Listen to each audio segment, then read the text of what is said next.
I really admire it when people stay at a conference after lunch because you figure, they've had the main incentive for staying for a few hours and then that incentive's gone, but they still stay. That's great. But I think the real reason is that the last panel is a really great panel in terms of its personnel.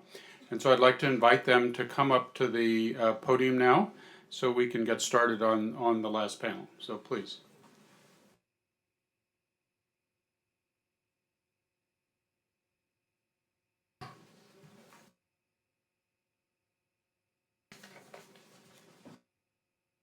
So,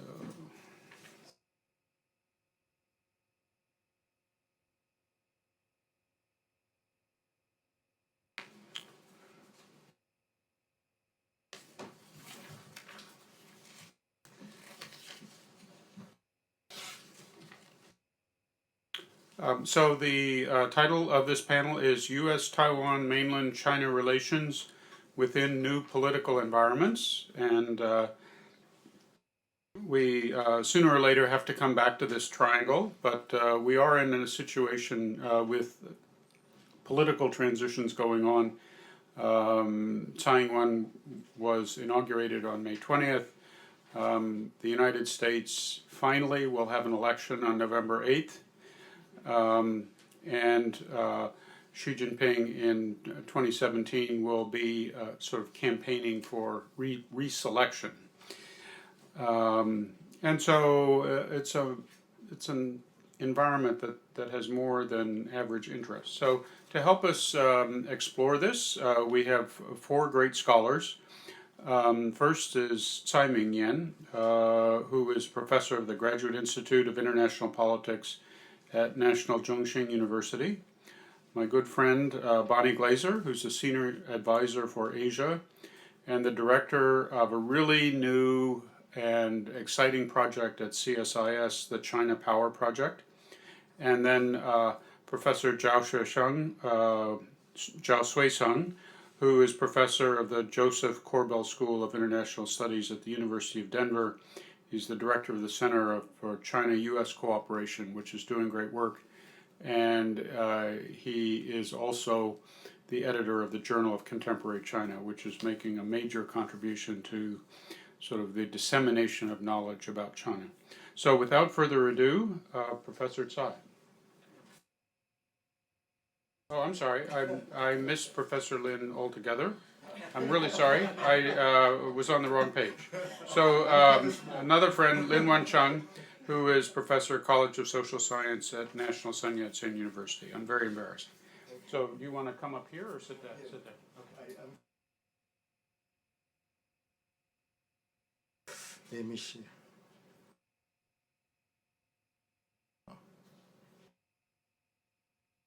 Hello.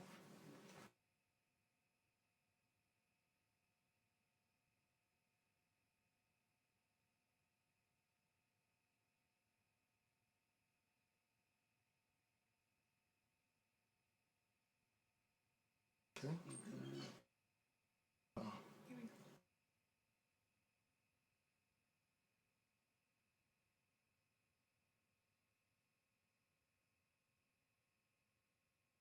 Definitely, this one is not mine. Yeah, here we go. Okay. Okay. And Jin. Yeah.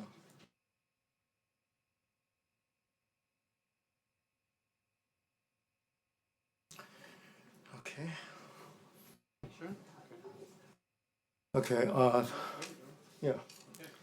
Thank you very much, Dr. Bush. Ladies and gentlemen, good afternoon. I'm very delighted to have this opportunity to, come to attend this symposium to share my view with you. So I would like to thank the Director Dean for inviting me. Of course, I must say, to make a presentation in the afternoon of Washington, D.C. is the most difficult time for me because, Washington, D.C. time and Taipei time are just, completely upside. I'm, asked by the conference organizers, to make a presentation on the triangular relationship among the United States, China, and Taiwan. So I will focus on the two bilateral relationship, Taiwan cross-Strait relation, and United States relations with China. My colleague, Dr. Chai, will focus on U.S. Taiwan relationship. Well, Taiwan is a small third party in the relationship between the United States and China. United States is very big, is the very big third party in cross-Strait relations. Well, I think that of course, Scott's presentation make my presentation easier. I believe that the cross-strait exchange, especially economical relationship, is quite asymmetrical. So it is quite easy, manipulated by Beijing against Taiwan. Here, of course, Scott already give you some data. In terms of investments, in terms of trade, or in terms of tourism, the exchanges are quite asymmetrical. So Scott already give you, the figures. Our export to China and Hong Kong accounted for 39.4% of our total trade. And our investment in mainland China, don't trust our government's official figure because it's underestimated. It is believed that Taiwan's investment in mainland China is more than $200 billion. Of course, the official figure is just slightly more than $157 billion. And in terms of tourism, the tourist industries, Taiwanese tourists made 5.5 million trips to China in 2015, and the Chinese tourists only made 3.3 million trips to Taiwan in 2015. So our tourists actually contribute more to China's economy than the Chinese tourists to our economy. But the problem is that we are a democratic society. We cannot control our tourists to where they can go. And China, as an authoritarian regime, under authoritarian regimes, it's quite easy for them to manipulate, to control their Chinese tourists not coming to Taiwan. Those are just the data for you to understand the kind of asymmetrical economical relationship between the two sides. Because of time limits, so I will be very quickly to go over. In terms of investment, China's investment in Taiwan is less than $1.5 billion compared with Taiwan's investment in mainland China. It is nothing. And tourists, as I just mentioned, we made more trips to mainland China. Of course, I myself contribute more than 10 times every year. Okay, trade, So, but I believe that China must be very frustrated because the so-called economic integration does not promote cross-strait political integration. This is the survey to indicate Taiwanese people's attitude toward unification or independence. In the 8 years under President Ma's leadership, cross-strait relationship was quite good. But China also gave a lot of economic favor to Taiwan.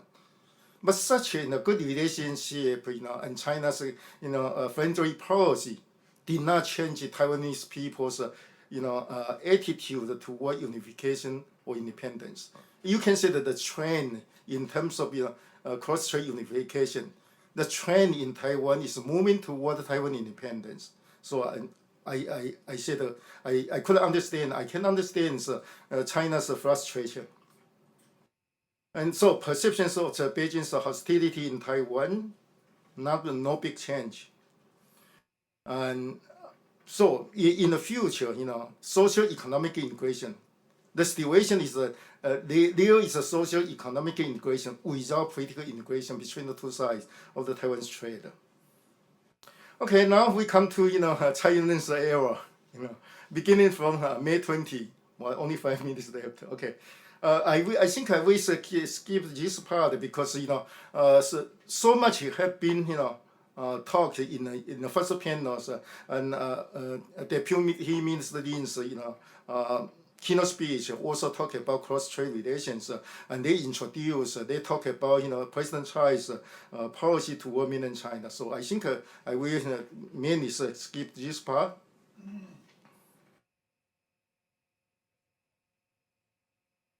Okay,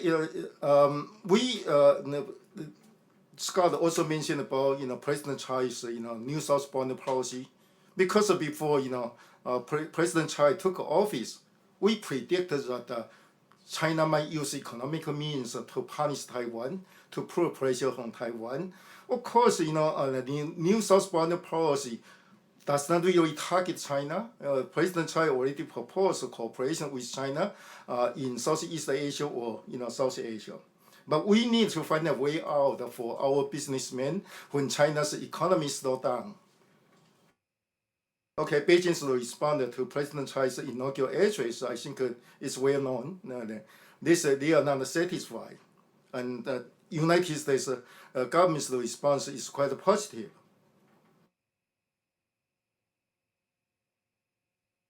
And United States response to President Tsai's new southbound policy is quite supportive. Of course, China continue to say no. But how to interpret Beijing's response to President Tsai's government?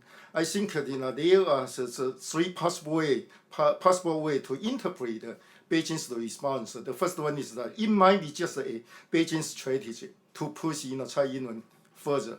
Beijing continues to say no, and to see how Tsai Ing-wen would respond, or whether Tsai Ing-wen would make further concessions. The second possibility is that Xi Jinping, who is preoccupied with the restructuring of the power in the party, faces a series of domestic challenges and cannot show flexibility on cross-strait relations for the time being, or at least before the 19th Party Congress. And the third possibility, I think that's the worst scenario, that an arrogant China which believes that it has an upper hand against Taiwan, so we continue to increase the pressure on the Tsai government till President Tsai will accept the so-called 92 consensus. And my understanding is that President Tsai cannot accept the 92 consensus, at least in the near future. So you can see that there is a deadlock, the stagnation in cross-strait relations. Currently, okay, then I will jump to this one. The Beijing's strategy toward Taiwan to be a part of China. Then you will have all the benefits. Your economy will be very prosperous.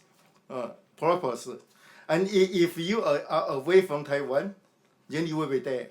So it broke the three doors for Taiwan to be connected with the outside world, and keep one door open. That door is open to China. Okay, then let's come to talk about the relationship between the two giants. Are they sincere? They talk a lot of word. Many times they emphasize the word in cooperation.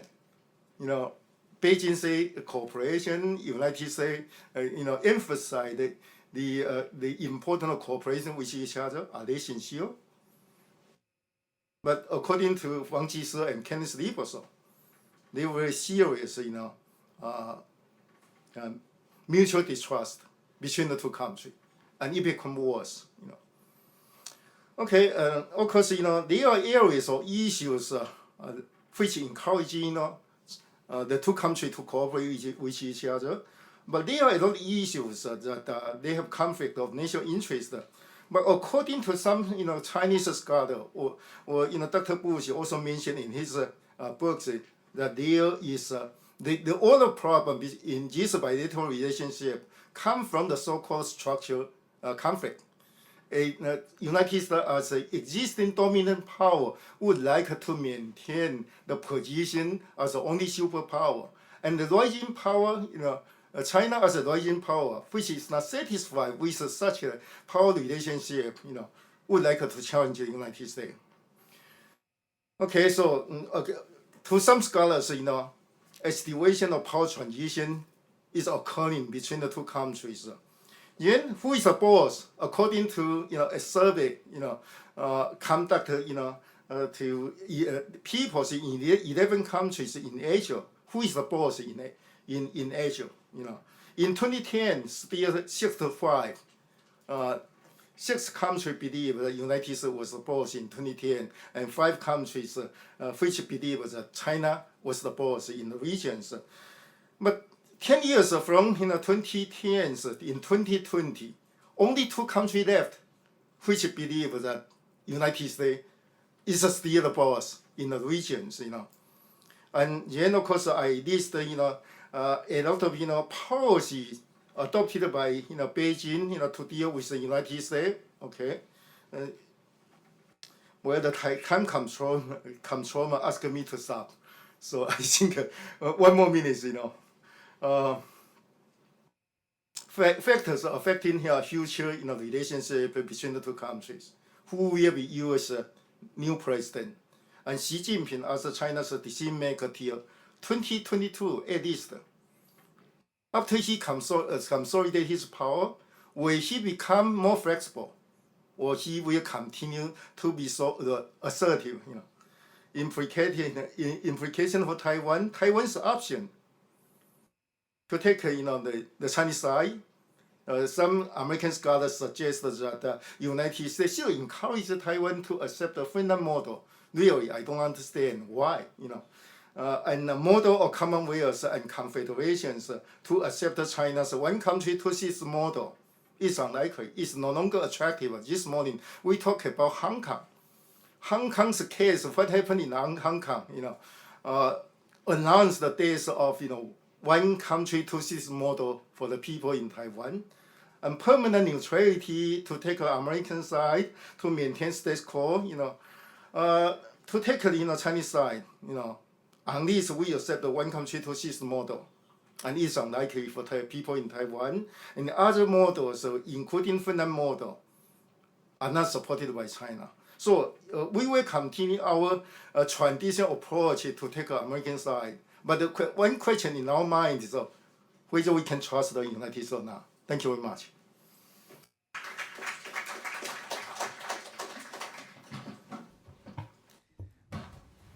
Okay, thank you, Mr. Chairman, and good afternoon, everyone here. In this panel, we are assigned to talk about the U.S.-China-Taiwan relations. Okay. And my colleague, Professor Ing-wen has covered U.S.-China relations a lot, so I'm going to focus my presentation on U.S.-Taiwan relations and the cross-Strait relations. In terms of U.S.-Taiwan relations, I basically take very optimistic attitude. The reason why I say so is because our countries share common concerns, that is to maintain the status quo and the stability across the Taiwan Strait and around the region. We all want a stable and predictable relations with China. However, the cooperation with Beijing is not supposed to sacrifice our own security and economic interest. So based on this policy thinking, I think what both US and Taiwan can do next is to have more context, so as to coordinate our policy actions and to to prevent making any kind of surprise to each other. That's the number one thing we can do. And the number two thing maybe our countries can do is to figure out some key pillars, and the long-term programs to support the economic and the security partnership between our countries. And the first pillar I would like to emphasize will be about the TPP. We know United States is now having policy debates over TPP issues. We totally understand and respect such a debate during presidential campaign. However, I still want to use this chance to share some perspective from Taiwan on this matter. Basically, we think TPP is not only an economic or trade issue, but also a strategic and security issue. What Taiwan wants from TPP is to use TPP as a very strong impetus for Taiwan to carry out upgrading for domestic enterprise. And also, we hope TPP can offer a very good approach for Taiwan to become part of international free trade system, which is proposed and established by our friend United States. So Taiwan has shown very strong interest in joining the second round of TPP negotiation. Even so, Taiwan knows very well it would be a very, very long process to persuade domestic society into accepting such a high standard FTA issued by the TPP, just like what's going on in United States right now. So maybe in coming years, both US and Taiwan can cooperate with each other to figure out ways to benefit from our cooperation on TPP issues. Or to promote our cooperation on FTA. What Taiwan expects from such a cooperation is to promote Taiwan's economic development through trade diversification and to consolidate the economic partnership between our countries. So that is the first pillar I would like to emphasize. And the second pillar I would like to point out would be about defense cooperation between our countries. United States has been the major source for Taiwan to get access to advanced military hardware and software. So in the future, we should continue our cooperation on this matter. Compared to China, Taiwan is much smaller in terms of military size. So we need to figure out a kind of smart strategy to push forward Taiwan's defense modernization. So far, Taiwan has highlighted some priorities. Number one, we want to promote the jointness among different military services. And then number two, we would like to facilitate the integrations between our military hardware and software. And number three, we would like to push forward the connections between our civilian society and the military forces. Of course, all these things would require US expertise and assistance. So maybe in the year ahead, we can have some cooperations on this matter to make Taiwan's military forces become a small but mobile and flexible force in the future. Now I'm going to share one of Taiwan concerns over US arms sales to Taiwan. As I mentioned, the United States has been the major force for Taiwan to get advanced weapon system. However, a concern in Taiwan is about the China factor. Some people in Taiwan is afraid that the Beijing factor is becoming more and more influential in the process of US decision to sell weapons to Taiwan. We know Washington made very clear that it won't consult with Beijing before selling weapons to Taiwan. However, it's true that Washington needs to take into account Beijing factor.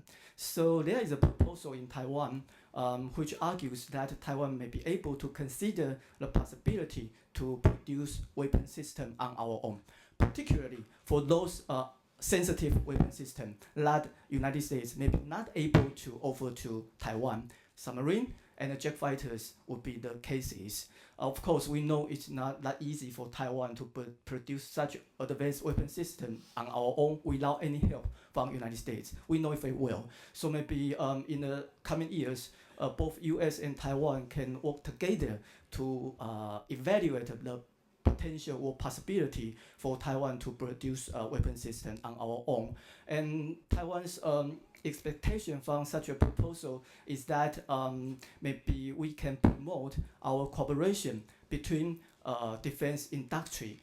This may be a good way for Taiwan to beef up its defense capability and to consolidate the security partnership between United States and Taiwan without hurting Washington's relations with Beijing that much. So that is the second pillar I want to share with our friends here.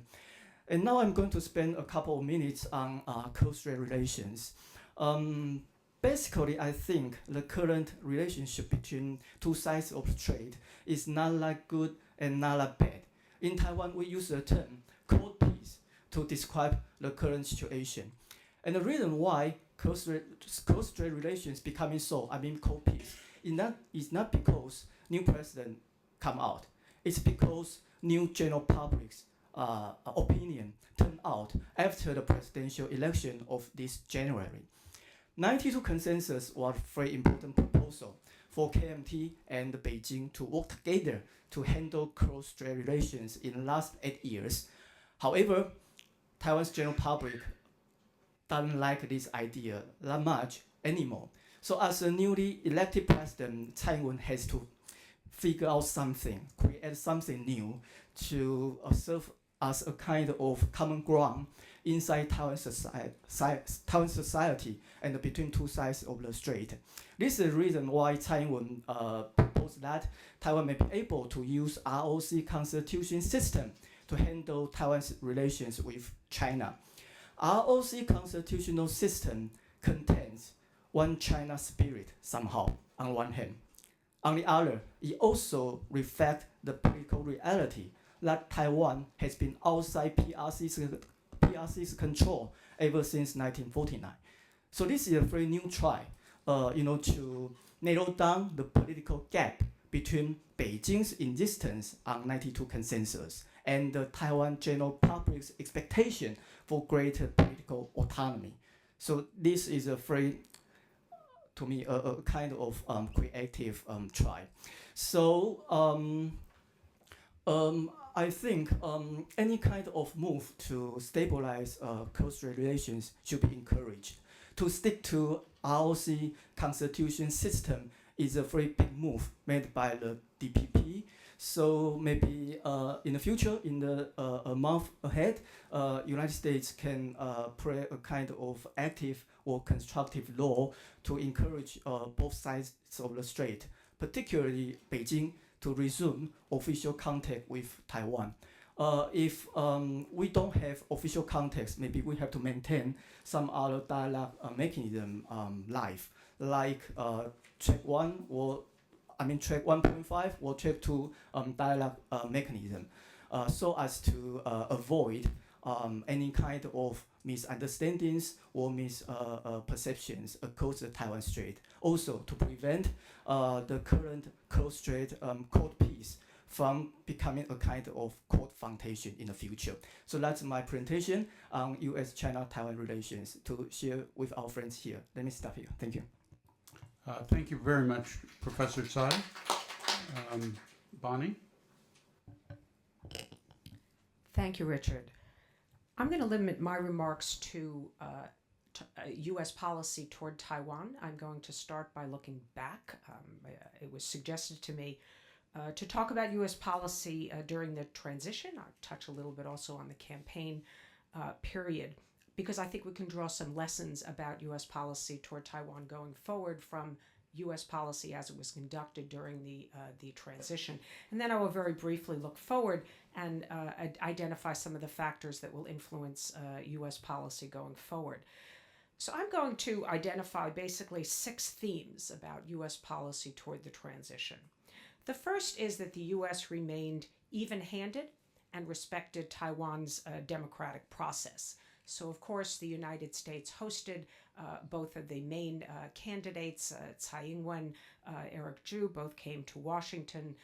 In contrast to 2012, there was no either public or on background criticism of any candidate. And interestingly, when Ma Ying-jeou went to Singapore and met with Xi Jinping, in the questions afterwards that were posed to Assistant Secretary of State Danny Russell about whether this meeting would somehow help either the KMT or the DPP, he stated the U.S. Does not pick sides in the race, but rather has a strong stake in Taiwan's democracy, economy, security, and stability in the Taiwan Strait.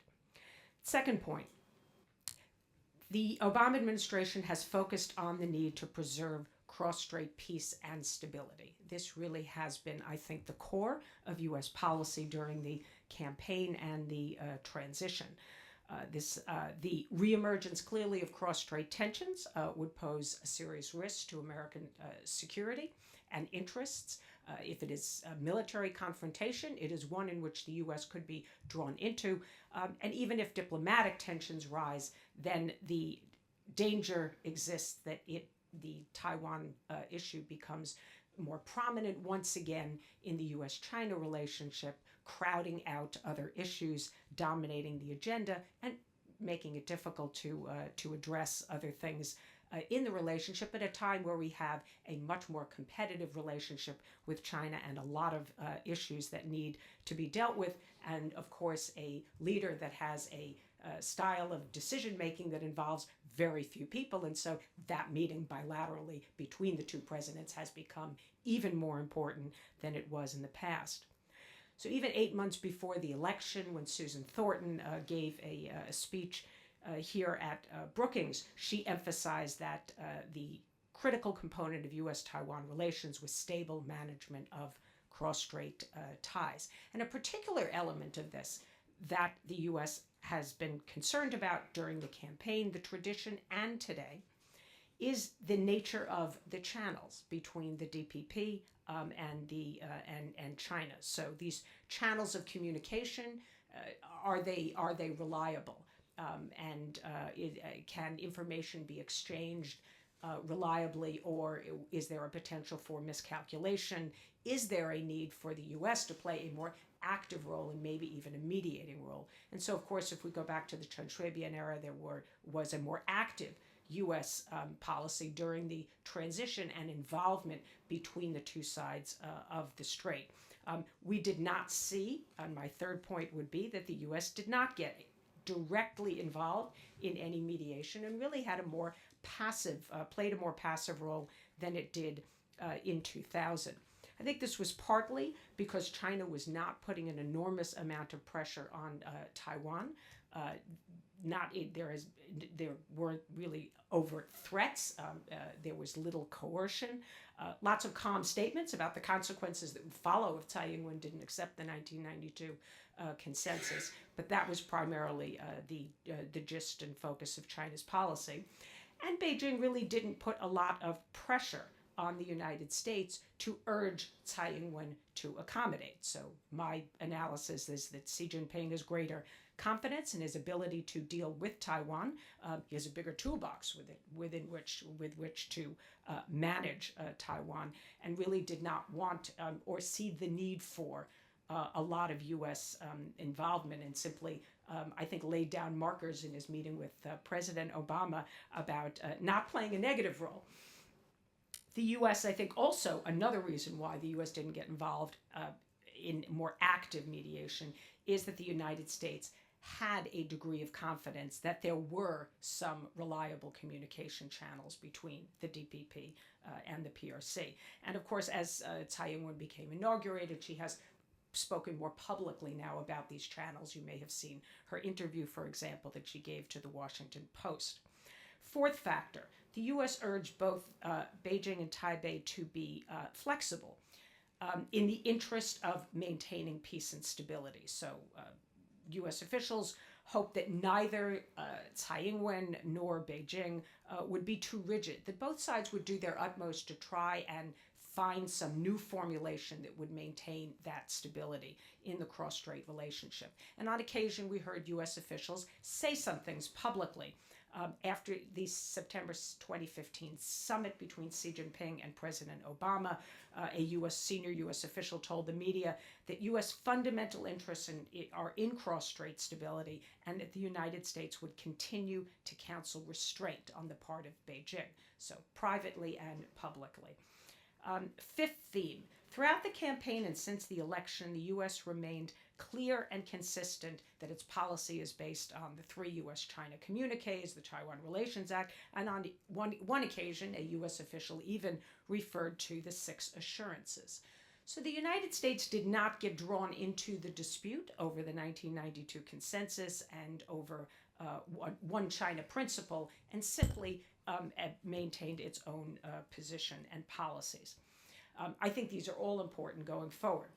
And the sixth and final theme is that the United States, during the whole period of the campaign and the transition, sustained cooperation in the U.S.-Taiwan relationship, and continued to promote it and try to strengthen the bilateral relationship. So one example is the conference that took place at George Washington University, halfway pretty much between the election and the inauguration, which was on the global cooperation and training framework between the U.S. and Taiwan. And we saw there Principal Deputy Assistant Secretary Kurt Tung deliver a speech on the record in which he emphasized the need to expand Taiwan's role in the international community, the commitment of the U.S. to exploring new ways for Taiwan to earn dignity and respect, and that its contributions that are consistent with its contributions to global efforts.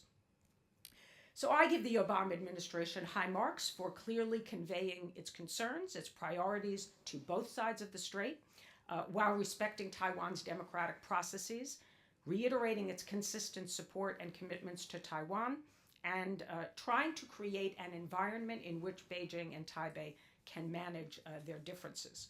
So very briefly, looking forward at factors that will influence U.S. strategy and policy toward cross-strait relations going forward, certainly I think the United States will continue to call for flexibility, for creativity, and restraint on both sides.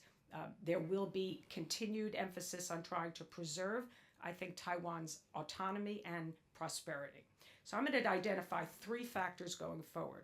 One is, as I said earlier, the efficacy of cross-strait communication channels. The U.S. believes that if there is an absence of dialogue, if communication channels are unreliable, then there is a heightened risk of misunderstanding, potentially miscalculation. The U.S. could urge both sides more strongly to open up a dialogue channel that would be more official, if there or something that at least would be reliable, if it has these concerns, and could begin to play a more active mediating role if it loses confidence in the ability of the two sides of the strait to be able to communicate effectively with each other. The second factor, I think, going forward is Taiwan's policies and the extent to which these policies are viewed as a potential cause of cross-strait instability. This is not something that we have seen so far, but of course it's something that we have to at least hold open the possibility that it might occur going forward. So these are issues like military deployments and strategy. Will they be defensive or will they be seen as provocative? Or, for example, and this is just a hypothetical, an attempt to use the name Taiwan to join the UN. Once again, we've heard Foreign Minister Lee rule that out, or maybe even participate in the Olympics under the name Taiwan, which there are, of course, some people in Taiwan who want to do both of these things in the UN and the Olympics to have a different name. So finally, the last factor is the degree and nature of PRC pressure on Taiwan. And here, I think this is the most important factor. Will we see economic pressure grow? We've seen mainland tourists obviously been reduced to Taiwan. The revenues for the tourist industry in Taiwan are declining. Will we see greater economic pressure? Are we going to see greater diplomatic pressure? We have the International Civil Aviation meeting coming up. September 27th, uncertain whether or not China is going to allow or will block Taiwan from sending a delegation, which it sent 3 years ago. So the United States, if its concerns grow in this area, could possibly do the following. Public and statements of expressions of concern, private statements to the PRC, saying, for example, that such actions are likely to be counterproductive, cause greater hostility in Taiwan toward the mainland, cause greater friction even in U.S.-China relations. And there could be possible efforts by the United States to offset that pressure. So to help Taiwan's economy, maybe talk with Taiwan about FTA, urge other countries to do the same, seek ways to increase Taiwan's participation in international activities, maybe bolster this global training and cooperation framework further, and work more actively with Taiwan to increase its voice in the international community in other ways.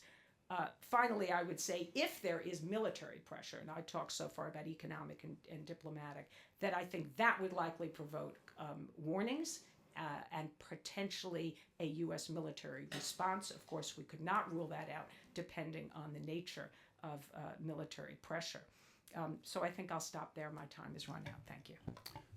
Thank you very much, Bonnie. Before I turn to Sam, if I could just supplement in two ways. I agree fully with just every dot and comma of your presentation. But 2 points. First of all, I think that this transition was easier than 2000 because everybody knew long before the election who was going to win. And the first sign in 2000 that we took seriously that Chen Shui-bian was going to win came privately 2 to 3 weeks before the actual election. Fortunately, we had made preparations for that eventuality, but I think that when you know what the outcome of the election is going to be, the possibilities of panic on all sides is less. Second, going forward, I think that what the United States will do will be very much a function of the level of knowledge and understanding and judgment of the officials who will be in charge of U.S. policy. And I'll make what may be perceived as a partisan statement here. I have much more confidence in one camp than I do in another. Sam. Okay, thank you, Richard and Scott and Chengchi University for putting together this conference and inviting me back.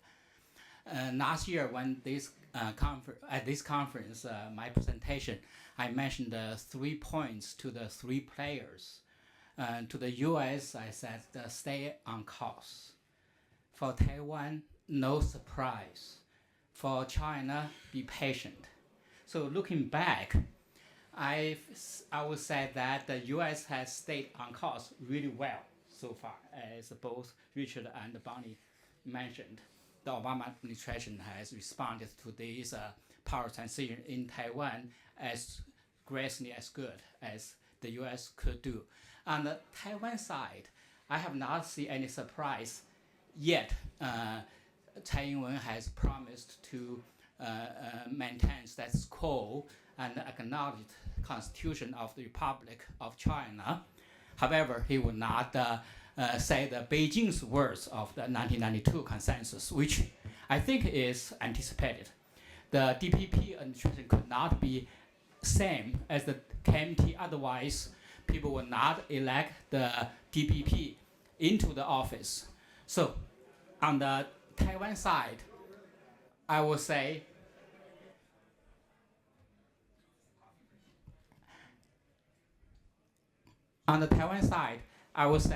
there's no surprise yet.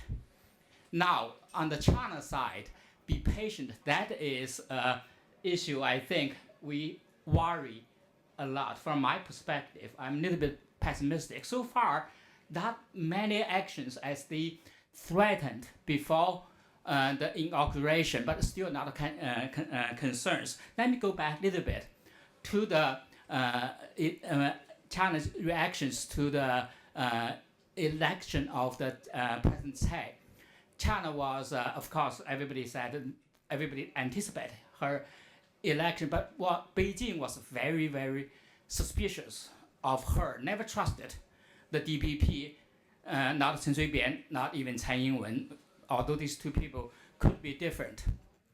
When she promised to maintain status quo, for Beijing, what they saw when Ma Ying-jeou said status quo have 3 points: no independence, no unification, no war. That's status quo. For Beijing, the status quo is more like no independence. But for them to see Tsai Ing-wen's status quo is no unification. So that's what the Beijing has saw so far, not happy. And also from Beijing's perspective, I read a lot of Chinese publications after that. They saw her as a soft, independent promoter. It's a softer, 软性台独. That's what the Chinese said. She would not talk as tough as Chen Shui-bian and those legal 法理台独 people would talk about. But in her heart, that's what people in Beijing said. she would want to have independent, and she would do whatever she could. Of course, she has been constrained, but if give her the room, she would do whatever she could to push forward the independence cause, such as in the Chinese publications, they talk about those to culturally try to be de-Chinese-ness, 去中国化. And diplomacy, they tried also to promote the more space for Taiwan. And in Ma Ying-jeou's time, the Taiwan's diplomacy went to the world through China, through Beijing. Now they go to Washington or go to Tokyo instead of Beijing. So they thought Tsai Ing-wen would make a lot of these kind of changes. So that's how they set up very clear so-called red line. The red line is to speak the Beijing's words of 1992 consensus, which she could not say. But that was the political foundation. They said we'll have exchanges, we'll continue our peace and stability across the Taiwan Strait. And setting that deadline, China has been had before the inauguration sent out a lot of warnings about consequences if you don't say that words: economic, diplomatic, isolation, many things. Among them, for me, I pay attention to several words they talked about. They said the relationship will come to a stalemate, 僵持阶段. Stalemate would like a cold confrontation, 冷对抗. That's a learned term. They talked about. Even they talk about the sanctions will be ready, 如箭在弦, 惩罚措施如箭在弦. So all these terms they talked about. Even they talked 地动山摇, the mountain will be shaking. That's what they want before the inauguration of the May 20th. Then what happened? Of course, we did not see 地动山摇, earthquake did not come. However, China took a lot of actions, try to warn, try to bring Tsai Ing-wen back to the track they would want to see. I don't think they have accomplished that. They know they have not accomplished that either. So in that context, after May 20th, I think the patience in Beijing has been the short of supply of the commodity. Among the Chinese scholars I talked to, and among the Chinese officials, read their publications, I'm seeing they're losing patience or become increasingly impatient in the last several months. Why they become so impatient? Because they now realize that Tsai Ing-wen is not going to speak their term. In fact, the Washington Post interview, you read Chinese comments on that, that become, for them, the last final words. Tsai Ing-wen said will not take 1992 consensus, for sure. Another thing here from mainland China perspective, they have facing a paradox in those years. Because for many years, China thought China's economic integration with Taiwan and also China becoming more and more strong gave them confidence to bring Taiwan closer. But in fact, now you read Chinese publications, they said, we have not accomplished that. Taiwan has been leaving China further away while we become stronger. In those polls in Taiwan, they have found Chinese identity in Taiwan has been declining, while Taiwan's identity has been rising. That's a very big concern for them. All those 银弹攻势 silver cannon offensives have not been successful. They are talking about if we wait longer, that trend will continue. Why? Because of young generation's 天然台独, natural tendency toward independence. That's a big concern to Chinese leaders, especially talk about Taiwan's leaders. Now, in Taiwan administration, will push forward 去中国化, de-China education, and some cultural activities that will further push the young generation less identify with the mainland China. So In that context, what I read in last several months, at least last couple months, has been that 和平统一已经没有希望了。We have to abandon the illusion of a peaceful unification. 晚打不如早打。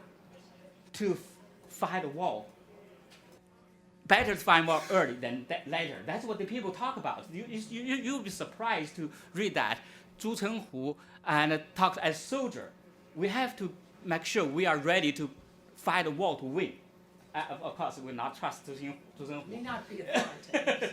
But at least they agitate those nationalist views. Jin Canrong, you read Jin Canrong's even more strange. He talked about 4 stages, taught Tsai Ing-wen to observe, then to polish, then to conflict, then to wage a war. There are 4 stages. Wow. He talked everywhere in China. You saw those on the internet, website, I mean, the WeChats, all those places. So popular, those views. Then you look back to the Chinese leadership talking on these issues. Deng Xiaoping, let me step back a little bit. During Chen Shui-bian administration, 8 years, China, what they did was to prevent independence, 防独. Then during Ma Ying-jeou's 8 years, what they did was to promote unification. Now, when Tsai Ing-wen came to office, I think what they try to do is to set timetable for the eventual unification. Deng Xiaoping said we can wait 1,000 years. And Jiang Zemin tried to set timetable but never had the ability to do that, so did not do much. Now Xi Jinping, I think he's talking about that very seriously. In 2013, he talked about the political disagreement across Taiwan Strait have to be resolved, cannot be passed on generation to generation. Then July 1st, the 79th birthday of the Communist Party, he linked he said 台湾统一是台湾问题是祖国统一大业没有完成的部分 the only incomplete part of the mission. And also he linked Taiwan issue to his China dream. China dream has 2 stages, we all know that. One stage is 2021, the 100 years anniversary of the founding of PRC. The second stage is 49, 100 years of the founding of PRC. One the founding of the CCP, one founding of the PRC. So there are 2 stages. So reading those kind of comments, you can see if we cannot resolve that, Jin Canrong talk 2021, that's the first stage. So if we cannot resolve this in the first stage, we will get that done in the second stage. If we read that way implications is that times table, which is implicit, but it's clear to many readers. Why Xi Jinping became so confident? Because you see China's activities in South China Sea, in East China Sea, China reverse of the Taoguang-Yanghui proactive policy. In the past, they had a dilemma working with Taiwan to have a peaceful versus military threat. Using peaceful means they were afraid of Taiwan independence. Using military threat, they were afraid of damage to the economic modernization. That dilemma no longer there. All those big picture has been so clear that Chinese leaders become more confident to resolve the so-called Taiwan issue on its own term, not with help of the United States or anyone else, with its own term. So that's very dangerous, which in that case, to end these remarks, I will say US is doing well. Taiwan is doing well. The only variable is Beijing, which we still want Beijing to be patient. Otherwise, we'll see a lot of other side of consequences. Thank you.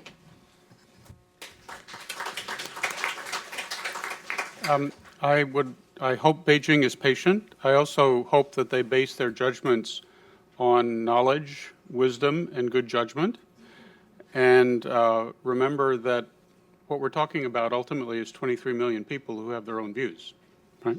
So we have 21 minutes. Thanks to the panel for staying on time. I'm sure there are some good questions waiting out there, so I'm not going to say a single thing more. Who would like to ask the first question? Yang Dali, up here. We have on Taiwan a president who is female. And of course, we also have all those stereotypes about leadership and Asian cultures and so on. How does the gender issue plays into cross-strait relations? Okay. We have two gentlemen from Taiwan who, well, any gentlemen want to answer that question?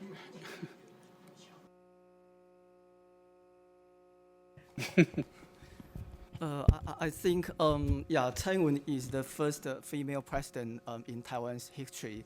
But I don't think we should focus on the gender issue because this question goes for the question that is about Taiwan's democratic system. No matter you are male or female, you have to follow the people's will according to the democratic system in Taiwan. So that's one thing I would like to emphasize. And the other thing I want to touch upon is that compared to other Asian countries, I mean, Taiwan probably is the first one to win the presidency without any kind of, political family behind.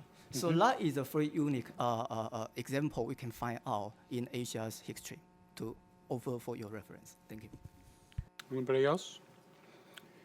I mean, my answer would be that I think generation is more important than gender here, and that Tsai Ing-wen has an appeal to both young men and young women. But what about the other side? 7 Politburo standing committees were all men. On the other side of the street, 7 men are sitting on the Politburo standing committee, though. It's a problem. It's a big problem. I'm afraid I can't give you my evidence, but it's a problem. Sujan, right here. Thank you. From this morning until now, we have heard this term comes up again, decentralization in Taiwan, in Tsai Ing-wen's policy. I don't understand at all. I don't see anything in her policy having any effect of decentralization. Actually, in Taiwan, her mainland China policy has been severely criticized as being too blue.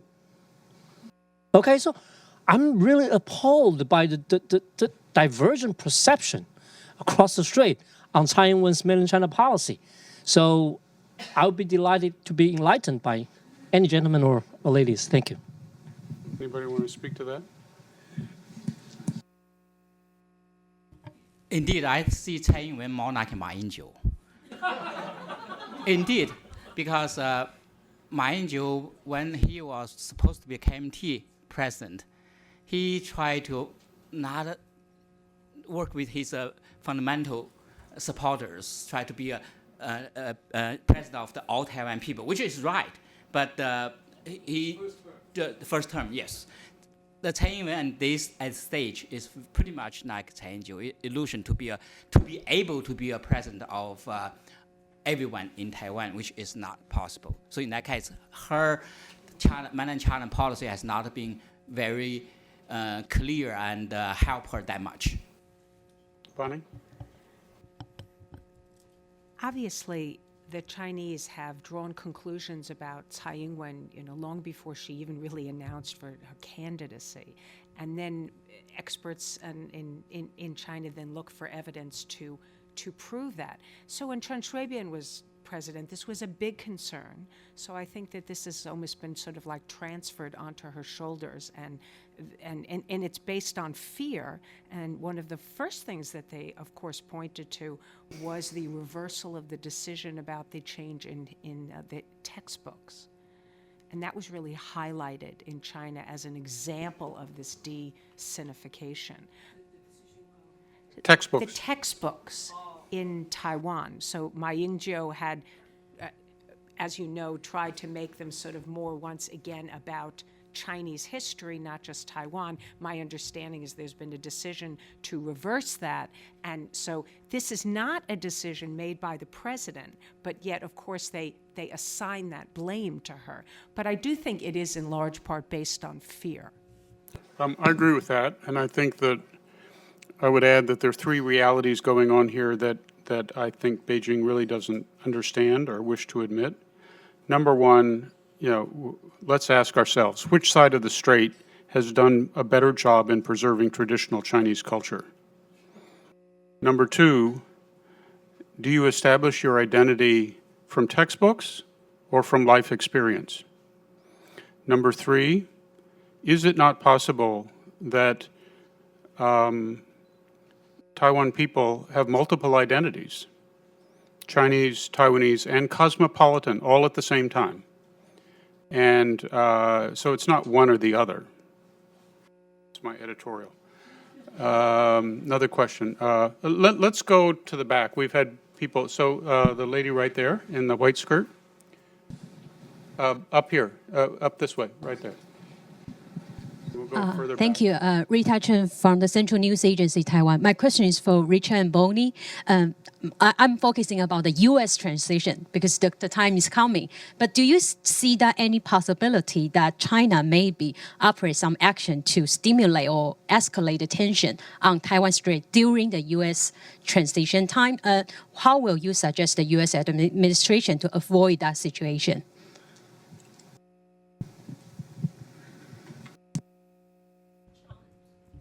China try to challenge U.S. maybe. So I think in the final months of the Obama administration and the early months of a new administration, there is a possibility where China would seek to advance its own interests on a number of issues. And there is a history of China testing new presidents, so that's something that we should certainly be mindful of. My own feeling is, however, that it's not likely to be aimed at Taiwan. There's already a tendency, as I think Zhao Sui-sheng talked about, to sort of turn the screws, increase pressure. We obviously see more on the economic side. We're going to see more on the diplomatic side. I doubt we will see anything on the military side unless there's anything they deem really, really provocative. But I just don't think that it's likely that they're going to do anything in this period that would give the United States a reason to rethink its policy towards Taiwan. Ultimately, China wants to have a smooth transition. They wanted this when Obama was elected, regardless of who is president in the United States. They want to keep this relationship on a fairly even keel, on a sound footing. And that's the message that we're hearing, of course, from many people in China as we go into this transition. They're concerned about possible shifts and especially unpredictability about one of the candidates. And perhaps either of them or both of them, whichever is elected, having a somewhat tougher policy toward China. If they were to undertake some truly confrontational measure toward Taiwan, then that would probably result in some rethink in a new administration and cause a new president to be tougher. My sense is we're likely to see testing on other issues.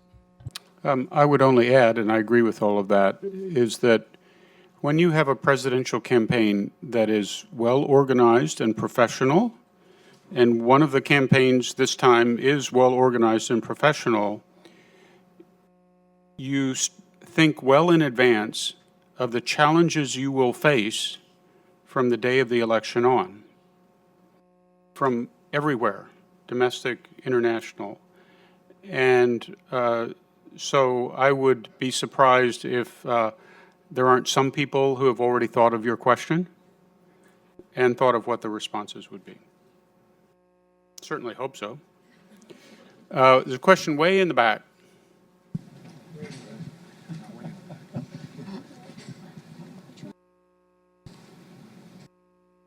Was there a question way in the back? Yeah, there was. Okay. Thank you. I didn't realize I was way in the back. Harry Well, Harding from my again. perspective, you're miles I'm away. way. Harry Harding again. We've had a very, very good discussion of what might be called the most likely scenarios, and they have positives and negatives in them. At the risk of ending things on a down note, I want to ask about two perhaps worst-case scenarios. One has already been identified by Sam Zhao, and that is that China will lose patience and increase the pressure on both the United States and Taiwan. And I guess, Sam, is what can we tell Beijing persuasively that will encourage them to remain patient? What are the trends that are moving towards peaceful unification as opposed to all the trends that are leading away from it? We can say be patient, but unless we can give them some plausible scenario for this to work out in the way that they want, I'm not sure that advice is going to be well received. The other worst-case scenario, which no one has talked about, is that the United States decides to put it bluntly, abandon Taiwan. There are two schools of thought that lead to that conclusion in the U.S. One is that we do it deliberately as part of some kind of bargain with China, either a grand bargain or a series of smaller bargains where we get something in return and feel this is a reasonable price to pay. The other would be the one put forward by John Mearsheimer in his article provocatively entitled "Say Goodbye to Taiwan," is that the United States may not want to abandon Taiwan, is not going to get anything positive out of it, but will simply feel from a realist perspective there is no choice. It is too high a price. And so I wonder if you could comment on both of those worst-case scenarios. Beijing loses patience, the United States abandons Taiwan.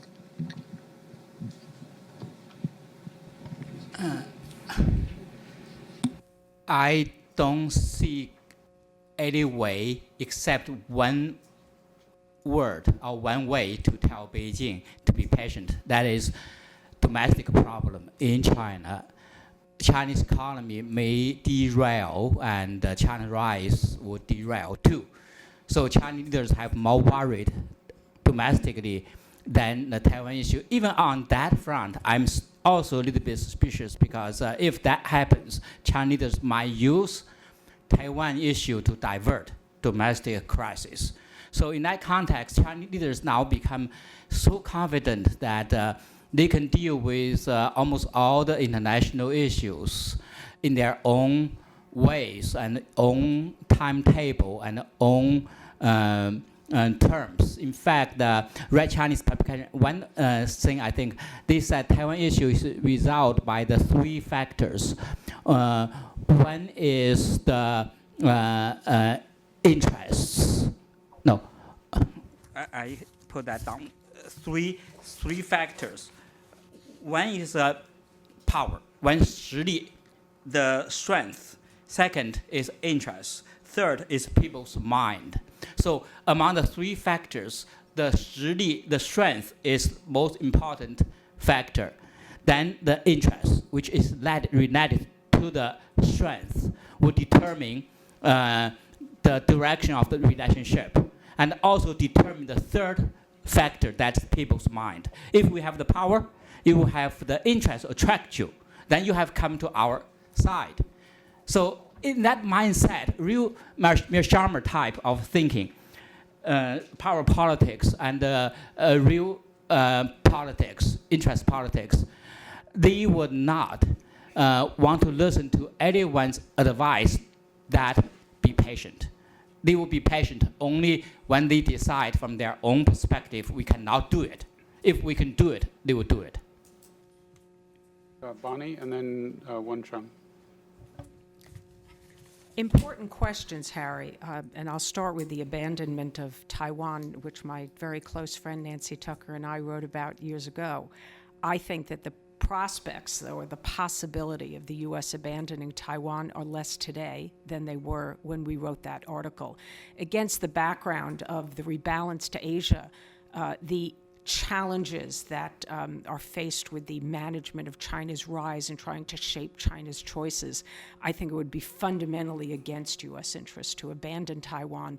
I just don't see any scenario in which the U.S. engages in a negotiation with Beijing about somehow abandoning its commitments to Taiwan. I think your question on China losing patience, my answer would be that despite all of the trends in Taiwan in terms of the attitudes of the people who overwhelmingly do not favor unification, nevertheless, I don't see a formal independence being an option for Taiwan. And so even if China has diminished hope in reunification in the near future, it seems to me that the preservation of the status quo is still the most likely scenario, that Taiwan is not likely to be able to use any leverage to, for example, re-enter the United Nations as a separate country.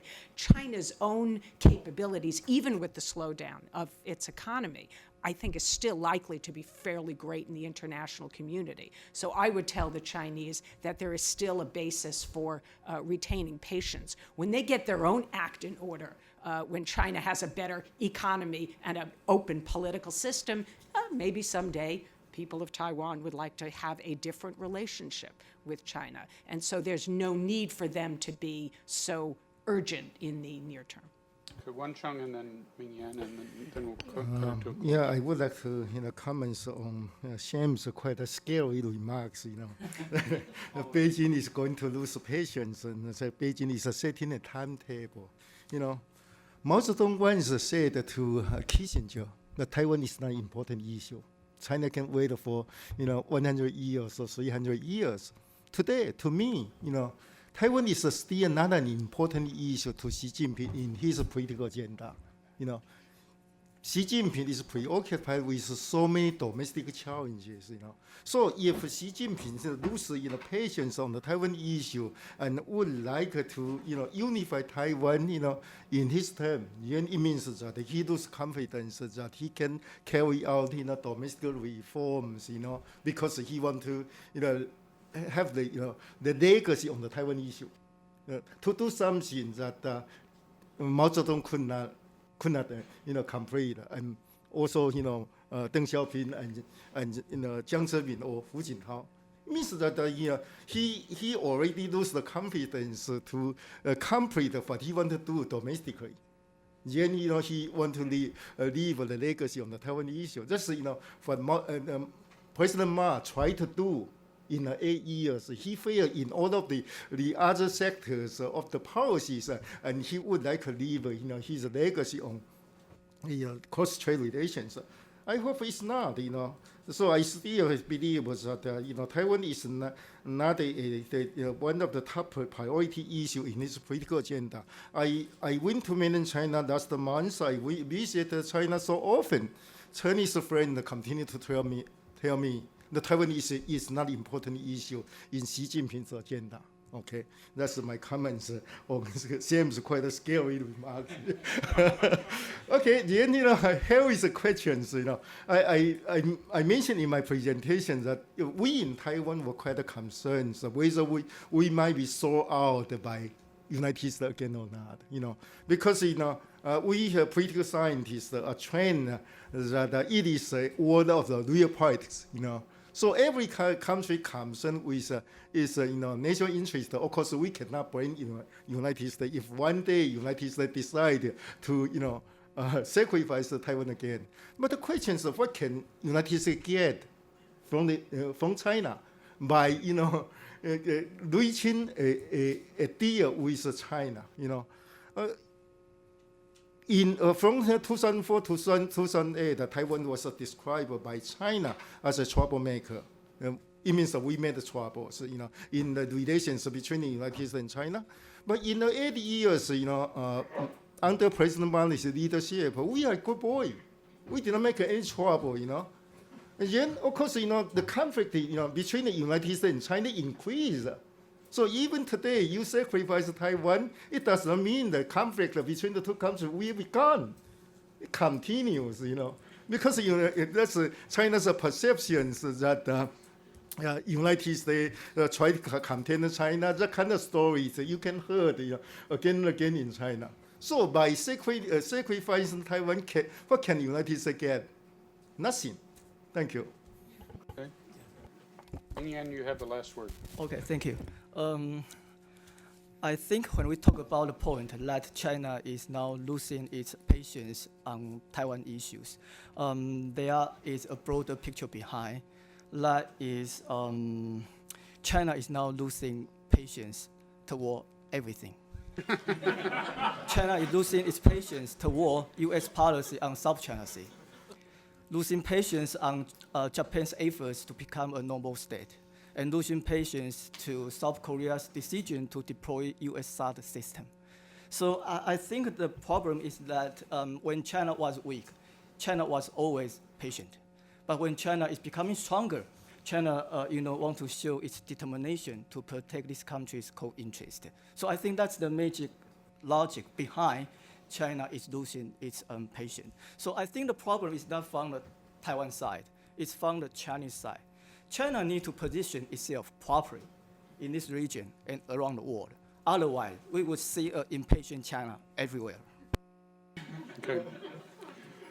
Well, even if China is losing patience, you all didn't lose patience, and you stayed through the whole program, and we thank you very much for that. I started by expressing gratitude. I'm going to end by expressing gratitude, first of all, to our panelists.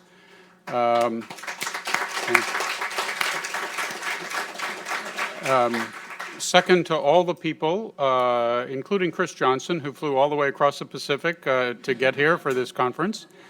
To Chris and all our other friends at CSIS for the terrific collaboration we've had over a number of years concerning Taiwan. To Scott for doing the luncheon keynote. And particularly to IIR for its outstanding work in making this conference possible. And Arthur, personal thanks to you as well. So we've learned a lot today. We may not have all the answers, but at least we know most of the questions. So thank you very much.